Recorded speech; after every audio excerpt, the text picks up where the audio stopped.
There was no anger, no hurt, no fear. And somewhere beneath that flat, empty stare, Oji thought he caught something else. Pity, maybe. Or disgust. He couldn't tell which was worse. A cold feeling crawled up the back of his neck. Then Yami's expression shifted. It twisted into rage, teeth bared, fists clenched, every muscle in his small body going taut. But Oji had already seen the truth a second before. It was an act. All of it. The anger, the trembling, the clenched jaw. Performed perfectly, but performed nonetheless. The real thing had been that silence. That indifference. That brief, terrible moment where a 4-year-old had looked at him and felt nothing at all. Oji released his grip and stepped back. He had seen it today, and he prayed to whatever god still listened that he would never see it again. Seeing Oji leave, Yami could only stretch his knuckles. Nice grip. I should learn that technique. He rolled his wrist once, twice, then let the thought settle. So if he's telling the truth about my mother, that could be useful for guilt-tripping Naobito. The thought came so naturally that it startled him. Yami paused and looked down at his own hands as if seeing them for the first time. Was I always this callous? A beat of silence. The training compound felt very empty. My mother would be rolling in her grave. He closed his eyes. But I hope she finds it in her heart to understand. Expressing hatred would only benefit Oji. He'd use it to justify suppressing me. It's not like I can fight the entirety of the Kukuru or the Hei. I just tire out and die. This way is better. Right? Yami looked at his hand. He clenched it into a fist. Right? The silence didn't answer. He exhaled slowly, and when the breath left him, so did the question. Anyway, I should tame the toad now.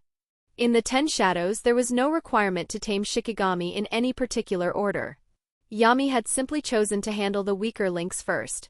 Orochi had been an exception, summoned early because Yami preferred having a defensive unit on hand. Shadow summon. The cursed energy pooled and darkened at his feet. Yami shifted his weight forward, ready to intercept the toad before it could capitalize on the backstab window that every summoning ritual left open. But what emerged from the shadows was not a toad. It was a tortoise. Yami didn't hesitate. He summoned the great serpent in the same breath, and Orochi coiled around the tortoise's body and squeezed until the fight left it entirely. The tortoise was tamed. And the moment it was, information flooded Yami's mind like cold water breaking through a dam. This was the imperial tortoise. It manifested as a medium-sized obsidian tortoise, its shell engraved with spiraling fractal patterns that resembled overlapping clockwork gears. Faint cursed energy currents looped endlessly across its surface, never beginning, never ending. And its ability? This is broken. Yami stared at the tortoise, which had already settled onto the ground and appeared to be doing absolutely nothing. He looked at it, then at the information still burning itself into his mind, and genuinely could not reconcile the two. Temporal acceleration mark. The tortoise locks onto one active ability and continuously shortens the time required to perform it. The reduction compounds the longer the ability is maintained without interruption, starting from a baseline of 0.1 seconds. In practice it meant this: at the start of a fight, reinforcing his body with cursed energy would feel normal. But after several uninterrupted exchanges, the activation would become faster each time, shaving fractions off fractions, until the reinforcement flowed almost instantly the moment he intended it. Thought and execution collapsed into the same instant. However, the acceleration reset completely if the ability was stopped or switched. The moment he dropped reinforcement, whether from being thrown back, losing focus, or switching to another technique, every shred of accumulated speed vanished. He'd be forced to build it up again from scratch. Yami turned it over in his head. This ability is useless without pairing. I could use it to strengthen reversed cursed technique, but the moment I stop channeling RCT it resets. Worthless on its own. His eyes narrowed. But if I layer in some binding vows? A smirk pulled at the corner of his mouth. The possibilities were already arranging themselves. Then another thought hit him and the smirk froze. When I summoned the toad, this tortoise came instead. That means the tortoise is my unique shikigami. He let that sink in. Which means the toad was Megumi's unique shikigami. The toad. That round, squat, unremarkable toad. Yami pressed his lips together. His shoulders shook once. Then again. He didn't even try to hold it. Ha ha ha ha. The laughter echoed off the walls of the empty training compound, startling the imperial tortoise, who didn't so much as flinch, and the great serpent, who coiled tighter around nothing in particular, confused. Yami laughed until his ribs ached, and even then he didn't stop. Chapter 15: Shikigami and RCT. You want someone to help you with barrier training? Naobito asked, looking at Yami standing right in front of him. Yami gave a short nod. Yeah. He needs to be well recognized. It's not like I can ask Tengen themselves to teach me. This is the next best thing. Naobito studied him for a moment. The boy hadn't even sat down nor gave a greeting. Just walked in, stated what he wanted, and stood there waiting like a soldier reporting to a superior officer. You know, Naobito said, lifting his cup, you should try to enjoy life a little more. Drink some beer. Chase a girl. Do something stupid for once. Yami's expression didn't change. Naobito sighed and set the cup down. Fine. I'll get you a teacher. He needs to know falling blossom emotion. Simple domain. And the intricacies of domain expansion. Naobito stared at him. While you're at it, he said flatly, how about making him a master of new shadow style too? And if that's still not enough, how about I just find you a god? Would that work? Should I ring up the heavens? Yami raised both hands. Okay. No need to get angry. I'm not angry. You come into my room, ask for one of the most qualified barrier specialists in the country like you're ordering takeout, and then you tack on 3 more requirements like it's nothing. Naobito leaned back. You have some nerve, boy. I learned from the best, Yami said without a shred of irony. Naobito looked at him for a long moment. Then he snorted and picked his cup back up. Get out of my sight. I'll have someone by the end of the week. Yami bowed just barely and turned to leave.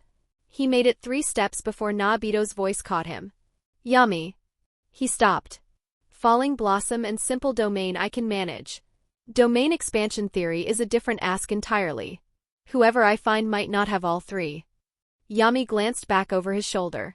Then find someone who has 2 and I'll figure out the 3rd myself. Naobito watched the door slide shut behind him.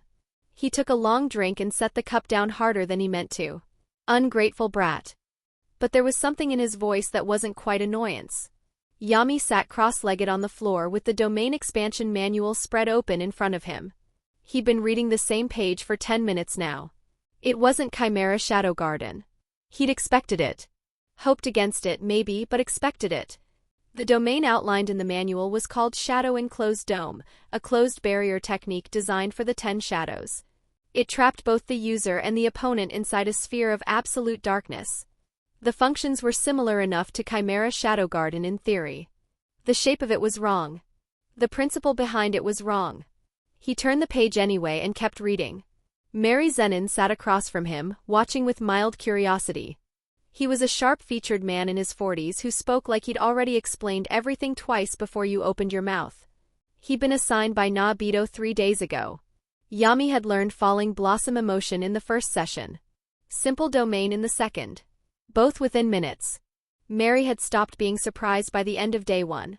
I can see where your mind is going, Mary said, folding his arms. You're thinking about an open domain. No barrier. Yami didn't deny it. Many have had that thought before you. Talented sorcerers, geniuses even. Every single one of them hit the same wall. Mary's voice was calm but firm. What you're imagining is impossible. If someone actually pulled it off, they might as well be a god. Yami chuckled quietly. Might as well be God. He said it like he was tasting the words. Mary didn't laugh. I'm serious. The domain needs the barrier for stability. Without it, the cursed energy has no container. It doesn't hold shape. It just collapses outward and destroys itself. Yami nodded slowly. He understood the logic. The barrier was the skeleton. Without it, the body couldn't stand. But Sukuna had done it. Kenjaku had done it. He sat with that thought for a moment, turning it over in his mind the way he'd turned the page. 2 beings, both operating on a level so far removed from conventional jujutsu that the rules bent around them rather than the other way around. Trying to reverse engineer their methods from where he sat now was like trying to rebuild a house by staring at its shadow. Pointless. At least for now. He closed the manual and set it aside. Show me the barrier construction again, he said. From the beginning. Mary raised an eyebrow. You memorized it the first time. I want to see it again. Mary studied him for a moment, then unfolded his arms and stood. Whatever the boy was building toward, it wasn't something he could talk him out of. He'd figured that much out on day one too.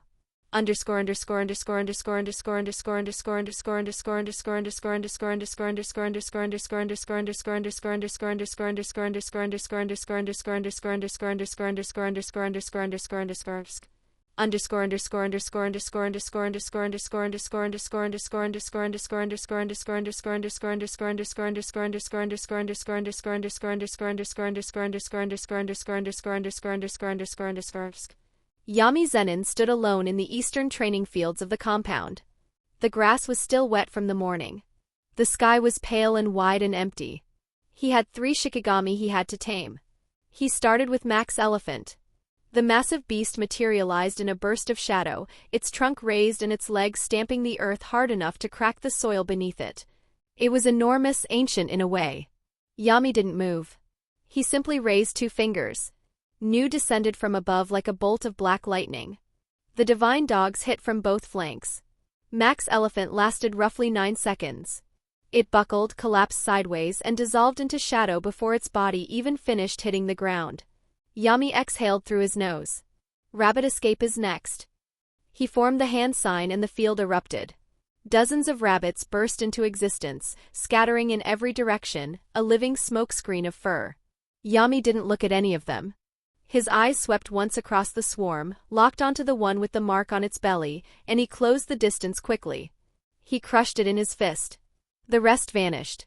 Let me rest a bit, he muttered and dropped onto his back in the grass. He lay there for half an hour. Then he stood up. Round Deer. This one was different. Round Deer was the healer of the 10 shadows, taming it by force felt almost disrespectful. Almost. Yami completed the summoning incantation and Round Deer appeared in the field behind of him. It was elegant. Its antlers caught the light like branches made of polished bone. Behind Yami, for shadows stretched across the grass and rose. Max Elephant. Great Serpent. Nu. The divine dogs.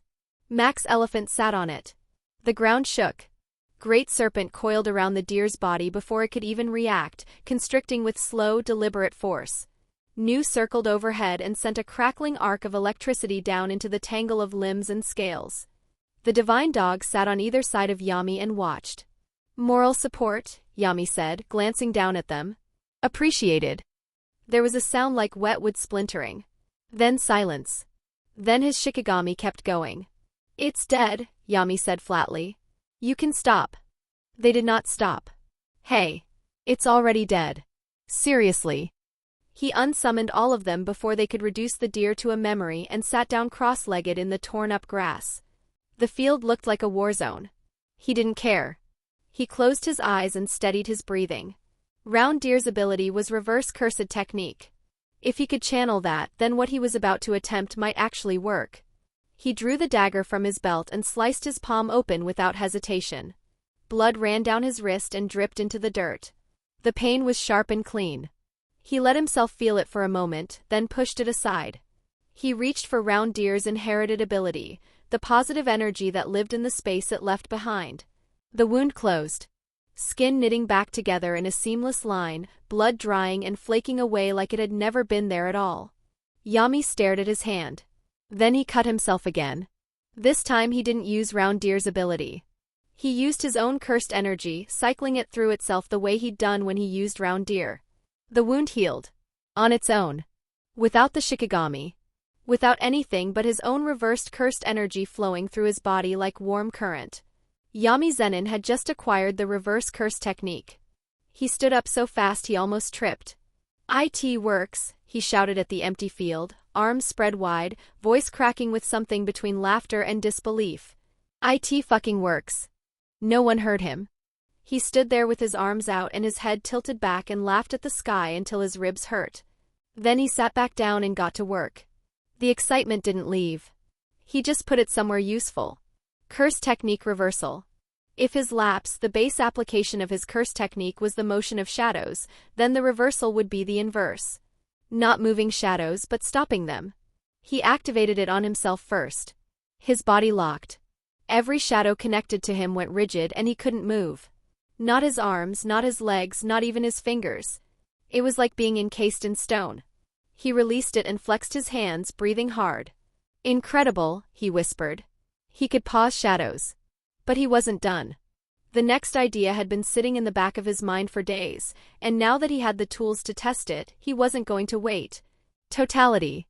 The fusion of two shikigami into something greater. Normally it required one shikigami to be destroyed, killed in battle, so its power could be absorbed by another. That was how Megumi's divine dog, Totality, had been born. Through loss. Yami's theory was different. If curse technique reversal could invert the function of his shadows, then maybe he could force the fusion without the destruction. He summoned one of the divine dogs and targeted it with his reversal, channeling a second shikigami's essence into the technique at the same time. Nothing happened. He tried again. Nothing. He sat there for a long moment, staring at the divine dog in front of him, and almost accepted that it couldn't be done. Then, on instinct, he tried something simpler. He dropped the reversal and attempted a normal totality, just the two divine dogs, the way it was supposed to work. He formed the hand sign. One dog emerged from the shadow. Not two. It was larger. Darker. Its eyes burned with a light that neither of the original dogs had possessed alone. The fur along its spine was raised and bristling with cursed energy so dense it distorted the air above it. Totality. Yami stared at it. The dog stared back. "Wow," he said quietly. "Just wow." The reversal hadn't forced the fusion directly. It had primed the connection between them. Loosened whatever barrier kept two shikigami separate so that the merge could happen without either one being destroyed first. But when he tried to replicate it with other combinations, different shikigami, different pairings, nothing took. The connection wasn't there. The compatibility didn't exist. He couldn't just smash any two together and expect them to become something new. He unsummoned Totality and sat back in the ruined grass, turning the dagger over in his hands. It wasn't perfect. He couldn't merge anything he wanted. The technique had limits he didn't fully understand yet, walls he couldn't see the edges of. But he didn't need someone to kill his shikigami anymore. He didn't need loss to create something stronger. That alone was worth the mourning. Chapter 16, Ryene. 6 years of his life passed in a blink of an eye. Yami became known as the youngest special grade sorcerer in history at the age of 10. For reasons unknown, he has not tamed Piercing Ox or Tiger Funeral. He has not tamed Maharaga for obvious reasons. Now Yami goes on solo missions, exorcising curses left and right. Huff huff. Yami's assigned window, Mohuro, breathed heavy as he ran another 5 kilometers to keep up with Yami. The boy moved like something unhuman, and Mohuro's lungs burned trying to match him. Why was I assigned to this monster? Mohuro thought as he caught his breath. Does he have some personal vendetta with curses? He kills 50 a day, and only because pinpointing their locations takes time. If curses lined up in one spot, he'd tear through 100 before lunch. Yami stretched his arms. Why do I need you anyway? You keep running like that, you'll hurt yourself. I'd be touched if not for your tone. Yami shrugged. That's who I am. Mohuro echoed, that's who he is. Then Yami's eyes widened. The air shifted. Something heavy pressed down on the space around them, a presence thick enough to taste. Mohuro didn't recognize it, but Yami did. Mohuro. Run. Mohuro caught the alarm in Yami's eyes. He had never seen that look before. He didn't ask questions. He ran. Hey, bring back people fast. It's a special grade, Yami screamed at the retreating Mohuro, his voice cutting through the still air. Its cursed energy reads lower than mine. But it doesn't feel as weak as a womb. Yami cracked his fingers, rolling his neck loose. Something about this one is off. Time to reinforce the curtain. Emerge from darkness, blacker than black. Purify that which is impure. The curtain solidified around them, thick and seamless. Yami had spent years mastering barrier techniques, drilling them until they became second nature. That discipline made him the third best barrier user in the world. He would have achieved domain expansion already, had he not chosen to wait. He wanted an open barrier domain. Nothing less. You come out now? I'm done preparing. Yami pointed toward the back of a building, his voice calm, almost bored. You allowed the weak to run. You have already lowered yourself.